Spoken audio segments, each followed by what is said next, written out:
Hello friends, स्वागत है सभी का आपके अपने YouTube channel Dhawan study point के अंदर। दोस्तों, इस वीडियो में हम लोग बात करने वाले हैं आरआरबी एनटीपीसी सीबीटी 2 की हम लोग कैसे में तैयारी करनी है और कैसे हम लोग एक अच्छा स्कोर यहां पर हम लोग गेन कर सकते हैं। और बिल्कुल वो भी बिना कोई कोचिंग के, बिना कोई ऑनलाइन के टेस्ट सीरीज के। टेस्ट सीरीज तो आपको लगानी पड़ेंगे लेकिन बिना कोई पेड कोर्स के। मतलब मेरा कहने का मतलब है पेड कोर्स आपको जरूरत नहीं पड़ेगी आपको, ठीक है। बिना पेड कोर्स के हम लोग कैसे यहाँ पर जो है हम लोग इसको अटेम्प्ट करेंगे और काफ़ी अच्छे मार्क्स हम लोग लेकर आएंगे। हमारा टारगेट भी देखो कितना अच्छा रखा है हमने, 120 में से हमें 110 के आसपास हमें मार्क्स लेके आने हैं, ठीक है। 2-3 नंबर ऐसे ऊपर नीचे हो सकते हैं लेकिन इतना हम लोग टारगेट लेके चलेंगे। अगर आप टारगेट ही आप लोग 100 नंबर का लेके चलोगे तो आपके 80-50 नंबर पर अटक जाएंगे, नेगेटिव हो गए। आप लोगों को सीबीटी फर्स्ट में आप लोग देख चुके हैं, ठीक है। क्योंकि हम लोग क्वेश्चन अटेम्प्ट ज़्यादा करते हैं, हमारे रिजल्ट जो है उसका थोड़ा बहुत ही कम मिलता है, नेगेटिव कर देते हैं आप लोग। तो मैं आपको बताऊंगा कि आपको नेगेटिव कम कैसे करना है इस वीडियो में, ठीक है।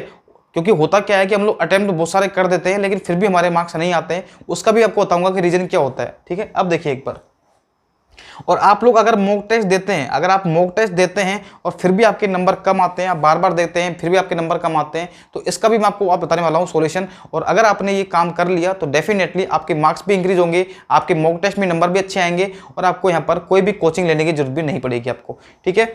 तो सबसे पहले आपको बता देता हूं कि 20 तारीख से 20 अगस्त से मैं आपके लिए एक लाइव बैच लेकर आ रहा हूं, बिल्कुल फ्री ऑफ कॉस्ट रहेगा। मैथ रीजनिंग तो मैं खुद अकेला ही पढ़ाऊंगा आपका, मैं खुद एक अनअकैडमी एजुकेटर हूं। एसएससी सीजीएल के अंदर मेरे मैथ में 200 में से 200 नंबर हैं। तो डेफिनेटली मैं आपको जो कंटेंट आपको प्रोवाइड करवाऊंगा वो सुपर में सुपर होगा, उससे बाहर कुछ भी नहीं आएगा। जीके जीएस के लिए अलग से फैकल्टी होगी, वो भी अनअकैडमी की टॉप फैकल्टी है। तो इस चैनल पर आपको इंडिया की टॉप मोस्ट फैकल्टी आपको यहाँ पर पढ़ाएगी सीबीटी 2 के लिए। और सबसे बड़ी बात, कोई चार्ज नहीं, कोई चार्ज नहीं। आपके यहाँ पर मॉक टेस्ट भी होंगे, सब कुछ होंगे, बिल्कुल फ्री होंगे। नोट्स अगर आपको चाहिए होंगे तो नोट्स आपको टेलीग्राम चैनल है मेरा धवन स्टडी पॉइंट, आपको मैं पिन कर दूंगा उसके अंदर, कमेंट के अंदर भी, और जो डिस्क्रिप्शन है उसके अंदर भी डाल दूंगा। आप लोग जाके ज्वाइन कर लेना एक बार, ठीक है। तो सब कुछ आपको यहाँ पर मिलने वाला है। तो भाई किस चीज़ की देरी है, अभी तो चैनल को सब्सक्राइब कर लो ताकि आने वाली अपडेट आपको सबसे पहले आपके पास पहुंच जाए एक बार, ठीक है।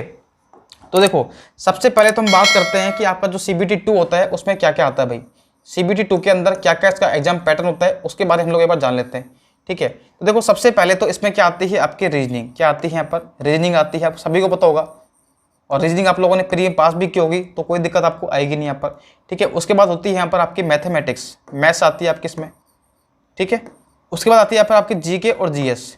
अब इसमें ही आपके यहाँ पर करंट अफेयर भी आ जाती है, इसी के अंदर आपकी करंट अफेयर आ जाती है, ठीक है। जीके के अंदर आपकी हिस्ट्री, पॉलिटी, ठीक है, इंडियन ज्योग्राफी, ठीक है, सब कुछ आपके इसी में यहाँ पर कवर हो जाते हैं, ठीक है। अगर हम बात करते हैं क्वेश्चन की, तो देखिए, अगर हम रीजनिंग की बात करते हैं तो रीजनिंग के आपके यहाँ पर जो क्वेश्चन आएंगे वो 35 क्वेश्चन आएंगे, ठीक है। मैथ के आपके यहाँ पर 35 क्वेश्चन आएंगे और बाकी के जो क्वेश्चन आएंगे वो जीके, जीएस और करंट अफेयर के मिलाकर आएंगे कितने, 50 क्वेश्चन। यानी कि कुल मिलाकर के आपके जो क्वेश्चन आएंगे वो आएंगे कितने, 70 और 50, 120 क्वेश्चन यहाँ पर आने वाले हैं भाई। 120 क्वेश्चन आपके यहाँ पर आने वाले हैं सीबीटी 2 के अंदर। अगर हम मार्क्स की बात करते हैं तो हर क्वेश्चन आपका 1 नंबर का है, इसका मतलब 35 क्वेश्चन आपके 35 मार्क्स के हो गए, ठीक है। ये मार्क्स हैं आपके, ठीक है। ये 35 हो गए, ये 50 हो गए। यानी कि पेपर भी जो होगा आपका वो भी कितने नंबर का होगा, 120 नंबर का आपका पेपर यहाँ पर होने वाला है, ठीक है। तो 120 नंबर का पेपर होने वाला है। टाइम की हम लोग बात करते हैं यहाँ पर, जो आपको टाइम यहाँ पर गिवन होगा। प्री के अंदर क्या होता था कि आपके यहाँ पर 100 क्वेश्चन थे, ठीक है। और आपका जो टाइमिंग था वो कितना था बताइए, 1 घंटे का टाइमिंग था आपके पास में, ठीक है। और सॉरी, 1 घंटे का नहीं था, 1.5 घंटे का टाइम था। सॉरी, प्री के अंदर आपका 1.5 घंटे का टाइमिंग था, सॉरी उसके लिए, ठीक है। यहाँ पर देखिए, लेकिन क्या होगा, देखो यहाँ पर हम बात करते हैं तो यहाँ पर आपको जो टाइम है वो है 1.5 घंटे का, यानी कि 90 मिनट का आपको टाइम मिलेगा भाई। यहाँ पर भी आपको टाइम तो आपका सेम रहेगा 90 मिनट, लेकिन ध्यान रखना अब की बार आपके क्वेश्चन जो होंगे वो कितने हैं, 120। पिछली बार आपके प्री के अंदर 100 क्वेश्चन थे, यहाँ पर आपके 120 क्वेश्चन है और टाइम जो है यहाँ पर वो कितना है, 90 मिनट है। ये बात आप लोग ध्यान रखना है पर, ठीक है। तो यहाँ पर आप देखेंगे कि आपके पास में टाइम तो उतना ही है लेकिन क्वेश्चन बढ़ चुके हैं, तो आपको स्पीड भी आपको इंक्रीज करनी पड़ेगी थोड़ी बहुत। तो स्पीड भी इंक्रीज करनी है, क्वेश्चन भी आपको आने चाहिए। ये सब कुछ अकेला एक साथ कैसे होगा वो आप लोग देखिए एक बार। देखिए भाई, अगर हम बात करते हैं रीजनिंग, मैथ और जीके जीएस की, तो अगर मैं आपसे पूछता हूं कि बताइए इनमें से ऐसा कौन सा सब्जेक्ट है जो कि सबसे ज़्यादा इंपॉर्टेंट है। पहली बात तो तीनों सब्जेक्ट हमारे लिए इंपॉर्टेंट है, लेकिन मैं आपसे कहता हूं कि इनमें से ऐसा कौन सा सब्जेक्ट है जिसमें हम लोग सबसे ज़्यादा नंबर ला सकते हैं, तो वो आपको बताता हूँ, वो है आपका मैथ और रीजनिंग। क्यों है उसका भी रीजन देख लीजिए आप लोग एक बार।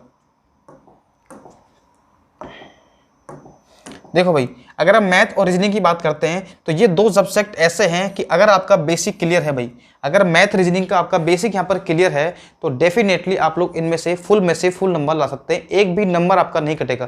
क्योंकि कॉन्सेप्ट कहाँ से घुमाएगा बताइए, वो कॉन्सेप्ट कहाँ से घुमाएगा भैया? लाभ हानि है, प्रॉफिट एंड लॉस जो भी आपका है, SICI है, मेंसुरेशन है, जो भी टॉपिक है वो फिक्स है भाई, उनसे कोई बाहर कुछ नहीं जाता है। और पेपर का लेवल, आप सोचते हैं कि पेपर का लेवल कैसा आता है, वो मैं आपको बताऊंगा एक बार, रुकिए आप लोग। लेकिन आप लोग एक बार देखिए कि रीजनिंग और मैथ दो सब्जेक्ट ऐसे हैं कि आपको कम से कम 35 में से 35 और 35 में से 35 यानी कि 70 नंबर तो आपके यहाँ पर आने चाहिए किसी भी हालत में। यहाँ से आपका नंबर नहीं कटना चाहिए। अब आप बोलोगे सर नंबर कैसे लाएं, 70 नंबर लाना बहुत बड़ी बात है, तो कोई बड़ी बात नहीं है। मैं आपसे फिर कह रहा हूं कि मैं खुद SSC CGL के अंदर मेरे मैथ में 200 में ला सकता हूं, तो आप लोग इसमें 70 में से 70 तो आप लोग आराम से ला सकते हैं। CGL में तो लेवल बहुत हाई आता है, टाइम भी कम होता है, यहाँ पर तो आपको टाइम भी आपके पास में एक सफिशिएंट टाइम आपके पास में। तो मैं आपसे पूरे मैं आपको करवाऊंगा, पूरी कंप्लीट बैच में आपके लेकर आ रहा हूँ। 20 तारीख से स्टार्ट हो रहा है आपका बैच, जिसमें पूरी कंप्लीट मैथ और रीजनिंग मैं खुद पढ़ाने वाला हूं, और गारंटी ले रहा हूं कि अगर आपने पूरी ढंग से ईमानदारी से मेरे साथ अगर मेहनत करते हैं तो एक भी नंबर आपका मैथ और रीजनिंग में नहीं कटने दूंगा। और चाहे आप लोग विश्वास ना हो तो एक बार मेरी क्लास लेके देखना, उसके बाद आप लोग कोई भी मॉक टेस्ट लगाना, उससे बाहर कुछ भी नहीं जाएगा जो आपको पढ़ाया जाएगा यहाँ से। ठीक है, सारे क्वेश्चन मैं आपको यहाँ पर कवर करवाने वाला हूँ। तो 70 नंबर में 70 आप लोग यहाँ पर लेके आओगे, और ये आपको लाने ही पड़ेंगे भाई। अगर आपको नंबर अच्छे चाहिए तो 70 में से 70 आपको लाने पड़ेंगे यहाँ पर, इसमें कोई भी यहाँ पर आपके लिए रिस्ट्रिक्शन नहीं है। यहाँ पर देखो GK और GS ये 50 नंबर ऐसे होते हैं जिसमें आपके 20-22 नंबर आपके हो सकते हैं साइंस आ जाए आपके, ठीक है, 15-20 नंबर की साइंस आ जाए आपके।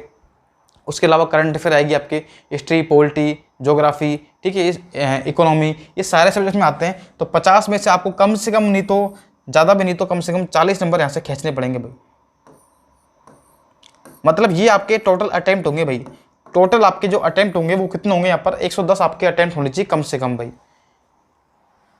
एग्जाम बाद क्या होगा हमें नहीं पता, लेकिन अभी जो हमारा टारगेट है वो है यहाँ पर 120 में से कम हमें 110 अटेम्प्ट तो करने ही करने हैं। और अब आपको नेगेटिव भी सबसे कम करना है। नेगेटिव ऐसे नहीं कि आप लोग इसमें से आप 50 गलत कर दोगे, ऐसा नहीं करना है आपको। ठीक है, हो सकता है कि यहाँ से मान लीजिए आपके 2 या 3 क्वेश्चन गलत हो गए, आपके GK GS से मान लीजिए आपके 5 गलत हो गए, बस इससे ज़्यादा आपके नेगेटिव नहीं होने चाहिए। 5-7 से आपके, इनसे ज़्यादा आपके नेगेटिव नहीं होने चाहिए भाई। ठीक है, यानी कि आपका स्कोर जो होना चाहिए वो हमेशा जो है 105 के आसपास ही रहना चाहिए कुल मिलाकर के। अगर आपको श्योर सिलेक्शन चाहिए तो, और आपको मनपसंद पोस्ट चाहिए, अगर आपको पहली प्रेफरेंस आपकी अगर ट्रैफिक असिस्टेंट है आपकी या फिर स्टेशन मास्टर है, तो इनमें कट ऑफ अच्छी जाएगी, तो डेफिनेटली आपको इसमें मार्क्स अच्छे लाने पड़ेंगे। चाहे आप किसी भी कैटेगरी से हो, इतने मार्क्स आपको यहाँ पर चाहिए होंगे। ये बात की बात है, कट ऑफ कितनी जाती है वो बात की बात है, लेकिन आपको टारगेट ये लेकर चलना पड़ेगा भाई। ठीक है, अब आप कहेंगे सर इतने क्वेश्चन नेगेटिव हम लोग कम कैसे करें? इतनी प्रैक्टिस करो भाई। GK GS में नेगेटिव नहीं होते, तो हम लोग तुक्के मारते हैं इसलिए नेगेटिव होते हैं। मैथ रीजनिंग में भी तुक्के मारते हैं। आपको अगर आपके कॉन्सेप्ट क्लियर है ना तो आपके आंसर आएंगे। मैथ रीजनिंग क्या होता है कि आपके आंसर आ गया, इसका मतलब वो क्वेश्चन सही कर दिया आपने। हो सकता है कि जल्दीबाजी आपने आंसर टिक गलत कर दिया, तो वो मैंने आपसे पहले कह दिया कि 2-3 क्वेश्चन ही गलत होते हैं, इससे ज़्यादा नहीं होते आपके। ठीक है, सेकंड बात आती है कि आप लोग मॉक टेस्ट कैसे अप्लाई करना है भाई आपको। जब आप लोग कहीं से भी, चाहे आपने मॉक टेस्ट लिए हो, टेक्स्ट बुक से कहीं से भी आपने लिए हुए हैं, तो मॉक टेस्ट आपको कैसे देने हैं भाई, और आप करते क्या हैं वो भी सुन लीजिए आप लोग। जब आप लोग मॉक टेस्ट यहाँ पर देते हैं तो मॉक टेस्ट में क्या होता है कि जैसे भी क्वेश्चन आते हैं, आपको पेपर अटेम्प्ट करते हैं एग्जाम के अंदर, ठीक है, टेक्स्ट बुक से कहीं भी देते हैं आप लोग, तो उसमें क्या होता है कि हमने टेस्ट दिया, और टेस्ट देने के बाद में नंबर देखे हमारे कितने क्वेश्चन आ रहे हैं, कितने रैंक आ रही है, ये देखा, और उसके बाद हम लोग उसको साइड में रख देते हैं। अब से आपको ये नहीं करना है। अगर आपके जो मार्क्स आए, सपोज करिए आपके क्वेश्चन थे कितने, 120 क्वेश्चन थे, आपने मॉक टेस्ट दिया, 120 क्वेश्चन थे, और सपोज करिए आपने यहाँ पर 110 अटेम्प्ट कर लिए। आपने अटेम्प्ट कितने कर दिए यहाँ पर, 110 अटेम्प्ट कर लिए आपने, और इतने आपको अटेम्प्ट करने पड़ेंगे भैया ना, मैं पहले कर रहा हूँ आपसे, क्योंकि नेगेटिव आप 50 करोगे तो भी आप नेगेटिव करोगे, 100 करोगे तो भी नेगेटिव करोगे। ठीक है, नेगेटिव आपको नहीं करने, मैं आपसे फिर कह रहा हूँ आपसे, एक्यूरेसी आपकी होनी चाहिए भाई। तो 110 मान लीजिए आपने अटेम्प्ट कर दी टेस्ट के अंदर, उसमें से आपने क्या कर दी, मान लीजिए आपने 15 क्वेश्चन जो है वो गलत कर दिए भाई, 15 क्वेश्चन आपने रॉन्ग कर दिए, गलत कर दिए। ये अभी बता रहा हूँ मैं, बाद की बात नहीं है, बाद हम लोग सही कर लेंगे इसको। 15 क्वेश्चन आप लोगों ने गलत कर दिए, और आप लोगों ने 10 क्वेश्चन जो है वो क्या कर दिए, स्किप कर दिए, यानी कि छोड़ दिए। ठीक है, और इसमें से कम काफ़ी क्वेश्चन ऐसे होंगे जिनमें आपने उसको सोल्व तो कर लिया, लेकिन मैं आपको टाइमिंग जो है वो ज़्यादा लग रहा है, किसी में 1 मिनट, किसी में 2 मिनट, किसी में 3-3 मिनट लग गया, किसी में 5 मिनट भी खींच गया आप लोग सोते सोते। ठीक है, ऐसा भी हो जाता है कई बार।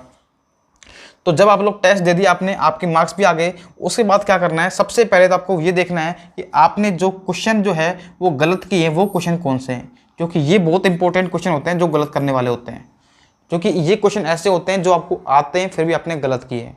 ठीक है, ये आपको आते हैं फिर भी आपने गलत किए हैं, तो ध्यान रखना ये क्वेश्चन आपको वापस से कम खुद ही करने हैं। आंसर इनके आपको कॉपी में चेक नहीं करने हैं या किसी बुक में नहीं चेक करने हैं, या फिर ना ही आपको इसके अंदर जो आपकी टेक्स्ट बुक है, आप लोग टेस्ट देते हो उसका आंसर देखना है। आपको इनका आंसर बिल्कुल भी नहीं देखना है भाई। बिना आंसर देखे इसको कम से कम 2 से 3 बार आप लोग सोल्व करिए, डेली सोल्व करिए। और अगर आपको लगता है कि ये कॉन्सेप्ट मैंने नहीं पढ़ा है तो वो कॉन्सेप्ट पढ़िए, क्वेश्चन में पढ़िए, उसका आंसर में पढ़िए, उसका कॉन्सेप्ट पढ़िए, उसको फिर सोल्व करिए आप लोग। तो ये होता है तरीका इनको सोल्व करने का। ऐसे नहीं कि आप लोग तुरंत आप लोगों ने आंसर देख लिया। आप क्या करते हो, आपने क्वेश्चन किया, आपसे नहीं हुआ, ठीक है, आप क्या करते हो, पीछे देखा, आंसर आ गया, देखा हमसे सोल्यूशन देखा, फिर हमारा आंसर आ गया। वो क्वेश्चन का आंसर जो है वो दिमाग में आपके उस टाइम तक तो रहेगा, लेकिन आप लोग बाद में उसको भूल जाओगे उसको। और ये आपके साथ में होता है, हमेशा होता होगा। ठीक है, उसके बाद देखिए जो क्वेश्चन आप लोग आपने मान ली 10 क्वेश्चन आपने छोड़ दिए, स्किप कर दिए। उसके बाद आप ये क्वेश्चन देखिए भाई कि 10 क्वेश्चन क्या मेरे को नहीं आते थे, क्या मैंने इनका कोई कॉन्सेप्ट था जो मुझसे छूट गया था। तो पहले कॉन्सेप्ट पढ़िए, ठीक है, फिर इनको सोल्व करने की कोशिश करें, फिर भी नहीं होता है तो बाद में इनको देख लेना आप लोग। ठीक है, तो ये होता है इनको तरीका सोल्व करने का। उसके बाद में आपको वो क्वेश्चन भी देखते हैं जिनमें आपको टाइमिंग जो है वो 2-3 मिनट 4 मिनट आपको लग रहा है कि हमें इसमें टाइमिंग ज़्यादा क्यों लग रहा है, इसको हम लोग शॉर्ट कैसे कर सकते हैं, ये भी आपको सोचना है। तो ये 3 चीज़ें आप लोग कर लोगे तो मॉक टेस्ट में आपके नंबर ऑटोमेटिक ही बढ़ जाएंगे आपके। आप करके देखना एक बार, अगर आपने ये काम कर लिया तो मॉक टेस्ट में आपके उसी दिन से आपके नंबर बढ़ जाएंगे। ये 100% गारंटी है, ये आप लोग ध्यान रखना। 100% गारंटी लेके दे रहा हूँ, इतना काम कर लो, मॉक टेस्ट में आपके नंबर ऑटोमेटिकली बढ़ जाएंगे आपके। और इतना करने के बाद में आपकी जो आप जो गलती करते हैं ना वो ज़्यादा आप लोग, क्योंकि इसमें नेगेटिव मार्किंग भाई 1/3 नेगेटिव मार्किंग है, तो जितना हो सके उतना कम आपको नेगेटिव करना है भाई। जो आपके क्वेश्चन गलत होते हैं ना वो भी गलत होना बंद हो जाएंगे अगर आप ये काम कर लेते हैं यहाँ पर। ठीक है भाई,